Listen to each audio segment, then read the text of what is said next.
العلم هو النور الهادي والمفتاح لكل الخير من يرد الله به خيرا. بسم الله الرحمن الرحيم. الحمد لله رب العالمين والصلاة والسلام على سيد المرسلين وخاتم النبيين محمد وآله وصحبه أجمعين ومن تبعهم بإحسان إلى يوم الدين. أما بعد، محبان حبیب کبریا، طالبان علوم نبوت، سیرت و خاتم النبیین صلی اللہ علیہ وآلہ وسلم کا یہ 8واں سبق ہے جو آپ علیہ السلام کے آبا و اجداد کے تذکرے پر مشتمل ہے۔ فرماتے ہیں وبارک اللہ فی ذریتہما وتوسعت الاسرۃ وکثر اولاد عدنان۔ اللہ رب العزت نے ان کی اولاد میں برکت دی اور یہ خاندان پھیل گیا اور عدنان کی اولاد بکثرت ہوئی۔ ذریتہما میں ضمیر کا مرجع سیدنا ابراہیم اور اسماعیل علیہ السلام ہے۔ توسعت باب تفاعل سے ہے، توسع یتوسع توسعا، کشادہ ہو جانا، پھیل جانا۔ اسرۃ کی جمع اسر، خاندان، فیملی۔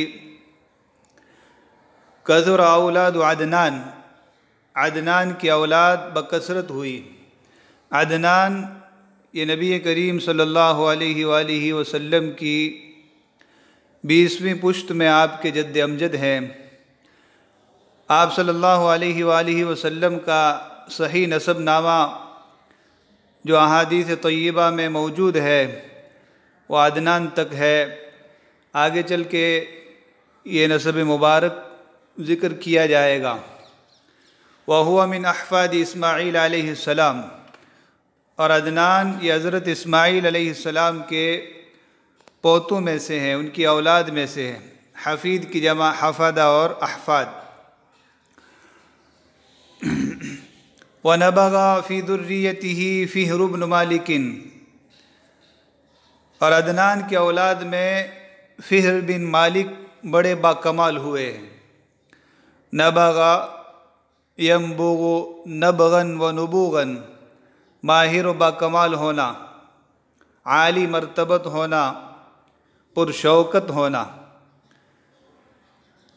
نابغ اور نابغہ کسی علم و فن میں ماہر اور فائق و برتر شخص کو کہا جاتا ہے۔ نابغہ میں جو تا لگائی جاتی ہے یہ برائے مبالغہ ہے، جیسے علامہ میں، داعیہ میں۔ تو نابغہ نہایت اعلیٰ ذہنی صلاحیتوں کا مالک، اختراعی اور تخلیقی قوت رکھنے والا۔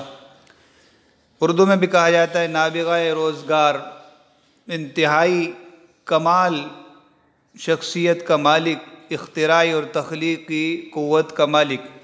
تو فرماتے ہیں نبغ فی ذریتہ، عدنان کی ذریت میں فہر بن مالک بڑے باکمال ہوئے۔ ومن اولادہ قصی بن کلاب، اور فہر کی اولاد میں قصی بن کلاب ہیں۔ وقد ولی البیت وامر مکہ، اور یہ بیت اللہ اور مکہ کے معاملات کے سرپرست بنے، ذمہ دار بنے۔ ولی یلی سے ہے، البیتہ جب بیت مطلق بولا جائے تو اللہ کا یہ محترم اور مقدس گھر کعبۃ اللہ مراد ہوتا ہے۔ امر مکہ، مکہ کے جو سیاسی معاملات تھے ان سب کے ذمہ دار قصی بن کلاب بنے۔ وکان سیدا مطاعا، اور قصی بڑے سردار اور مخدوم و مقتدی تھے۔ مطاع باب افعال سے اس میں مفعول کا صیغہ ہے جس کی اطاعت کی جائے۔ اردو میں بھی لفظ استعمال ہوتا ہے مطاعی، میرے محترم، میرے بزرگوار۔ تو مطاع کا ترجمہ جس کی اطاعت کی جائے، مخدوم، مقتدی۔ قرآن کریم میں سیدنا جبریل علیہ السلام کے بارے میں ہے مطاع ثم امین، کہ بڑے مقتدر ہیں، بڑے محترم ہیں۔ کانت الیہ حجابۃ البیت وعندہ مفاتیحہ، بیت اللہ کی دربانی اور چوکیداری انہی سے وابستہ تھی اور انہی کے پاس بیت اللہ کی چابیاں تھیں۔ حجابہ یہ حجب یحجب سے ہے، دربانی چوکیداری، حاجب دربان چوکیدار کو کہا جاتا ہے۔ تو بیت اللہ کی دربانی اور چوکیداری کا جو منصب اور ذمہ داری ہوتی تھی، اس کو بڑی عزت کی نگاہ سے دیکھا جاتا تھا۔ تو یہ خدمت بھی قصی اور ان کی اولاد سے وابستہ تھی، حجابہ دربانی چوکیداری۔ وَعِنْدَهُ مَفَاتِحُ، انہی کے پاس بیت اللہ کی چابیاں رہتی تھی۔ وَسِقَایَةُ زَمْزَمَ وَالرِّفَادَةُ، زمزم پلانے کی خدمت اور حجاج کی ضیافت کی خدمت بھی انہی سے وابستہ تھی۔ سقایا مصدر ہے سقا یسقی، پانی پلانا۔ تو سقایا خاص طور پر حجاج اور بیت اللہ کی زیارت کرنے جو لوگ آتے تھے ان کو پانی پلانا، نبیذ وغیرہ ملا کر یا ستو گھول کر پلانا، یہ ذمہ داری اس کو سقایا سے تعبیر کیا جاتا تھا۔ رفادہ حجاج کی ضیافت، اسی طرح رفادہ اس مال کو بھی کہتے ہیں جو قریش حاجیوں کی خدمت کے لیے جمع کروایا کرتے تھے۔ تو رفد یرفد رفدن رفادتن، خدمت کرنا، حجاج کی ضیافت کرنا۔ والندوة التي يجتمعون فيها للمشورة والرأي، اور اس ندوہ اور مجلس کی ذمہ داری بھی انہی کے پاس تھی جس میں وہ لوگ مشورے اور رائے کے لیے جمع ہوتے تھے۔ ندوہ کی جمع ندوات، مجلس کو کہا جاتا ہے جس میں بیٹھ کر آپسی معاملات کو حل کیا جائے۔ یہ مشہورہ غلط ہو گیا ہے، مشورہ۔ مشورہ اور مشورہ دونوں درست ہے، مشورتن اور مشورہ، مشورہ کرنا، ایک دوسرے سے رائے لینا۔ والرأی، رأی ان کی جمع آرا ہے، رائے، تجویز، جس میں وہ لوگ مشورے اور تجویز پاس کرنے کے لیے جمع ہوتے تھے۔ واللواء فی الحرب، اور جنگوں میں علم برداری کی ذمہ داری بھی انہی کے پاس تھی۔ لیوا کی جمع الویہ، جھنڈے کو کہا جاتا ہے۔ تو جو قوم کا سردار ہوتا تھا، بڑا ہوتا تھا، وہی جنگوں کے اندر علم اٹھاتا تھا، اس کو علم بردار بھی کہتے ہیں۔ علم بھی جھنڈے کو کہتے ہیں اور لیوا بھی جھنڈے کو کہتے ہیں، اور ایک اور لفظ آتا ہے رایتن۔ تو بہت ساری ذمہ داریاں ان سے وابستہ تھی، اسی لیے حضرت لکھتے ہیں فحاز شرف مکہ کلہ، تو مکہ کے ساری شرافت اور عزت کو انہوں نے سمیٹ رکھا تھا۔ حاز یحوز حوزا وحیازتا، حاصل کرنا، جمع کر لینا، سمیٹ لینا۔ اسی سے حیزت لہ الدنیا بحذافیرہا، پوری کی پوری دنیا سمٹ کر اس کے پاس چلی آئی۔ تو حاز شرف مکہ کلہ، مکہ کے پورے شرف و عزت کو، شرافت اور کرامت کو انہوں نے سمیٹ لیا۔ تو یہ آپ علیہ السلام کے خاندان مبارک کا تذکرہ ہو رہا ہے، اس میں جو باکمال شخصیات ہیں اور ان کے پاس جو ذمہ داریاں تھیں، ان سب کا تذکرہ ہوا۔ آگے لکھتے ہیں وَتَنَبَّلَ فِي أَوْلَادِهِ عَبْدُ مناف، اور قصی کی اولاد میں عبد مناف بڑے پرشوکت اور معزز ہوئے ہیں۔ تنبل باب تفاعل سے ہے، بڑا ہونا، پرشوکت ہونا، شریف اور معزز ہونا۔ مجرد میں بھی نبلا ینبلو کے معنی نبیل ہونا، شریف اور معزز ہونا، صاحب الرائے اور عالی النسب ہونا۔ اسی سے سیر و اعلام النبلا، معزز لوگ، باکمال اور شریف لوگ۔ تو قصی کی اولاد میں عبد مناف بڑے باکمال اور پرشوکت ہوئے۔ وکانا ہاشم اکبر اولاد والدہ عبد مناف وکانا کبیر قومہ، اور ہاشم اپنے والد عبد مناف کے سب سے بڑے بیٹے اور اپنی قوم کے بڑے اور سردار تھے۔ تو عبد مناف کے اولاد میں ہاشم ہے جو ان کی اولاد میں سب سے بڑے ہیں، تو کانا ہاشم اکبر اولاد والدہ عبد مناف، تو ہاشم اپنے والد عبد مناف کے سب سے بڑے بیٹے تھے۔ وکان کبیر قومہ، وہ قوم کے بڑے تھے، سربراہ تھے، سرپنچ تھے۔ وکانت عندہ الرفادۃ والسقایہ، اور حاجیوں کی ضیافت اور انہیں پانی پلانے کی ذمہ داری یہ عبد مناف کے پاس تھی، ان سے وابستہ تھی۔ وَهُوَ وَالِدُ عبد المطلب جد الرسول صلی اللہ علیہ وسلم، اور عبد مناف اور ہاشم، اور ہاشم عبد المطلب کے والد ہیں جو کہ رسول اللہ صلی اللہ علیہ وسلم کے دادا ہیں۔ تو عبد المطلب جو آپ صلی اللہ علیہ وسلم کے دادا ہوئے، ان کے والد کا نام ہاشم ہے۔ تو یہ پورا مبارک نسب یکجا آگے آ رہا ہے، وہاں اس کے بارے میں کچھ تفصیل آپ کے سامنے پیش کی جائے گی۔ وقد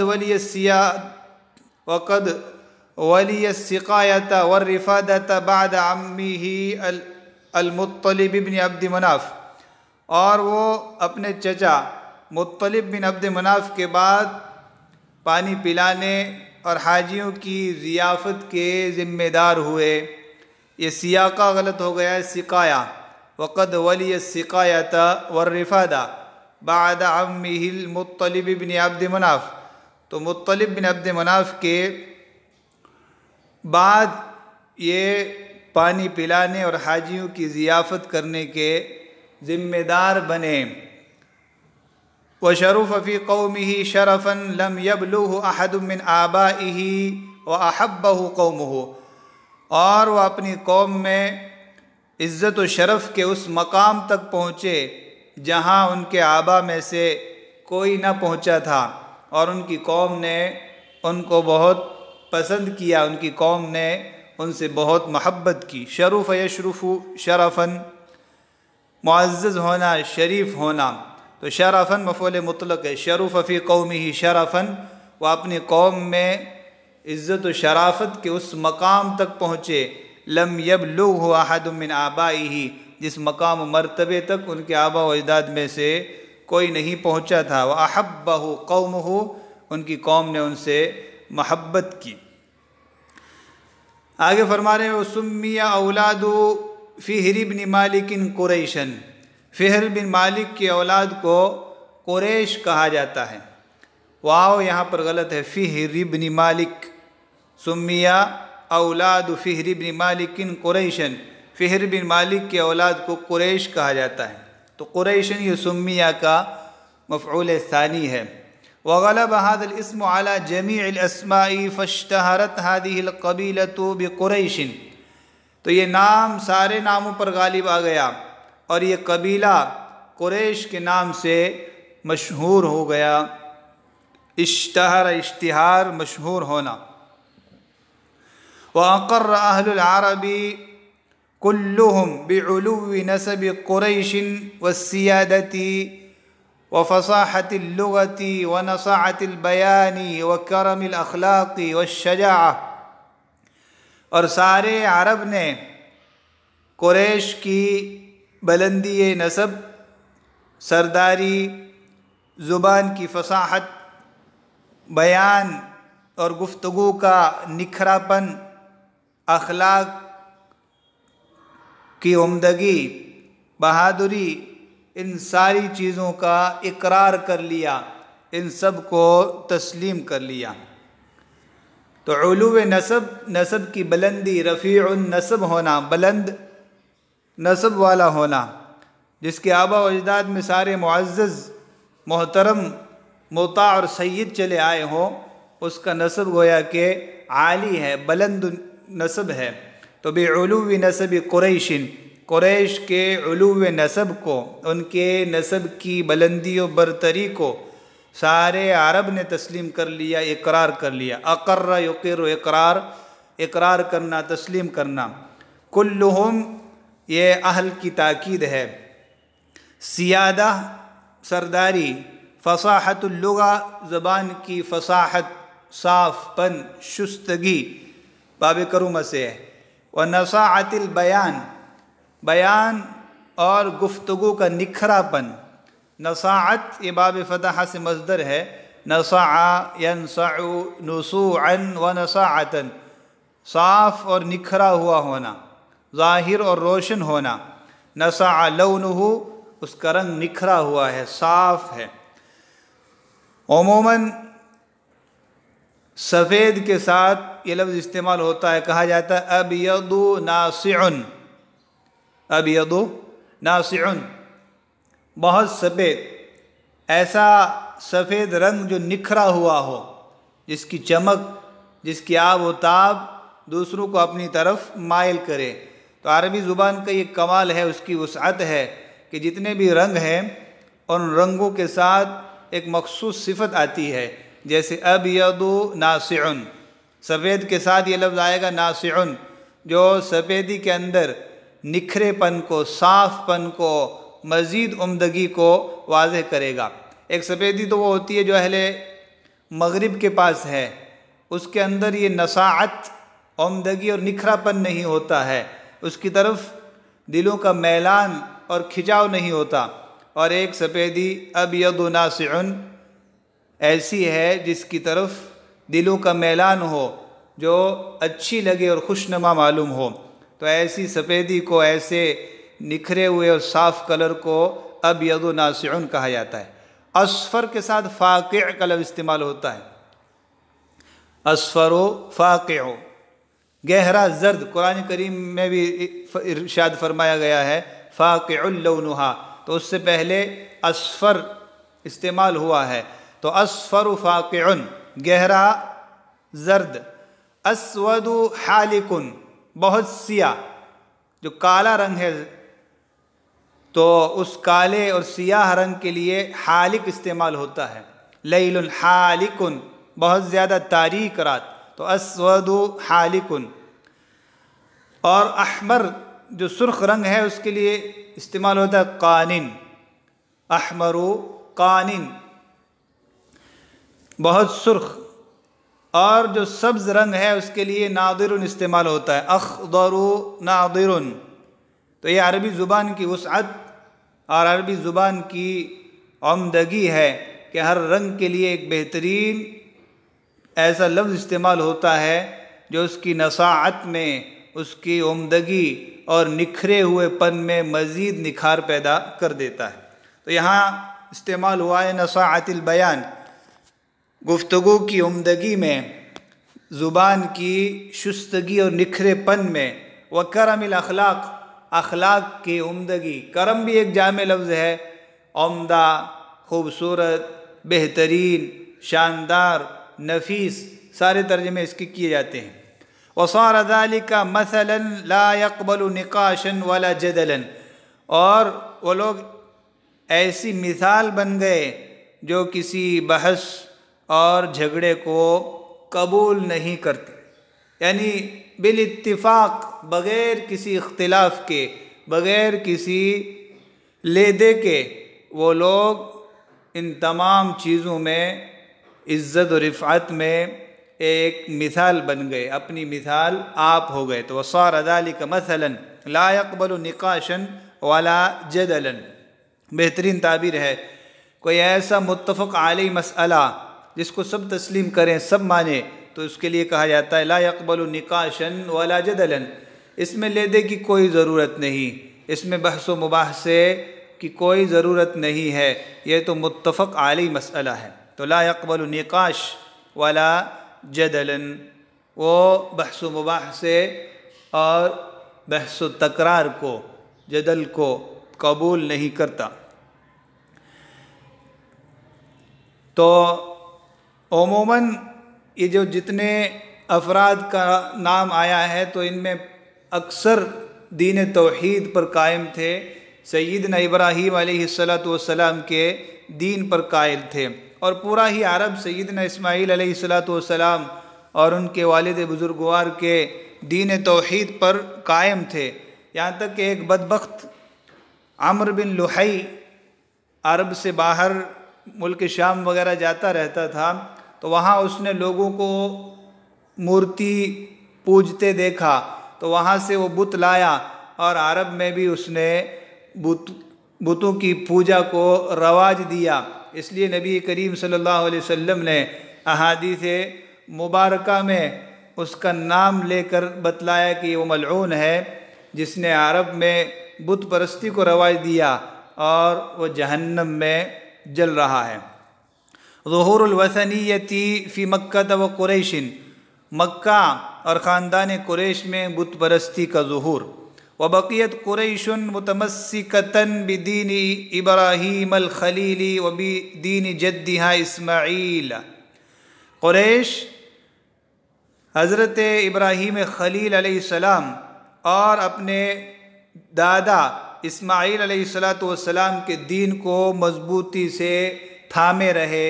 بقیت متمسکۃ، تھامے ہوئے باقی رہے۔ تمسک باب تفاعل سے ہے، کسی چیز کو تھام لینا، مضبوطی سے پکڑ لینا۔ متمسکۃ بعقیدۃ التوحید و بعبادۃ اللہ وحدہ، عقیدہ توحید اور خدائے واحد کے عقیدے کو مضبوطی سے تھامے رہے۔ حتی نشأ فیہم عمرو بن لحی، یہاں تک کہ ان میں عمرو بن لحی پیدا ہوا، پروان چڑھا۔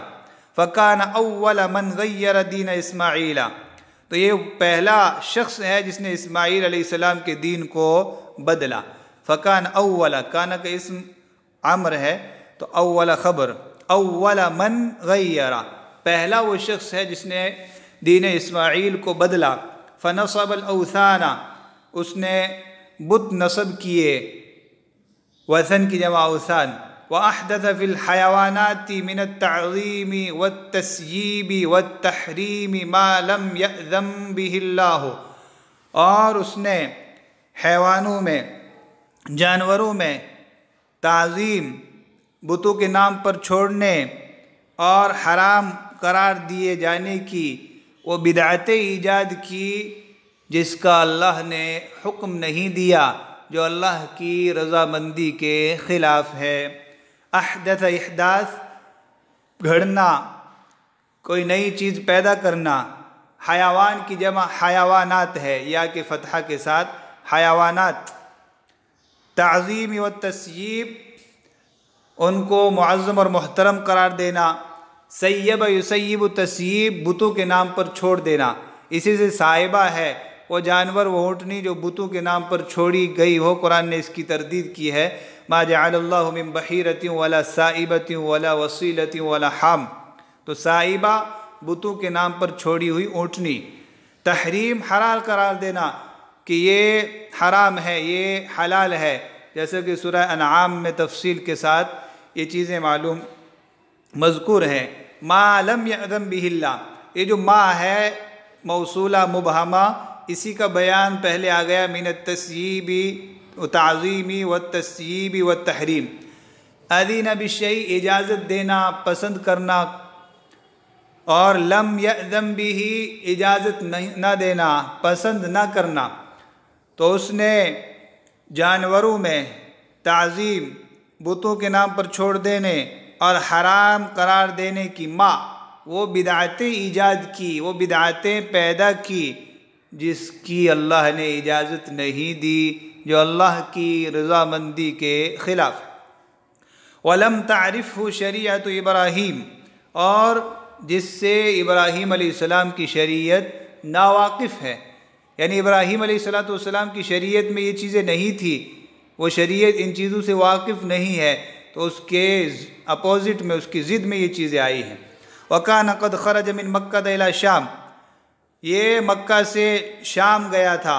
فَرَآ أَهْلَهَا يَعْبُدُونَ الْأَصْنَامَ فَفُتِنَ بِهَا، تو اس نے اہل شام کو بتوں کی پوجا کرتے دیکھا تو وہ ان پر اس سے مفتون ہو گیا، اس سے فتنے میں پڑ گیا۔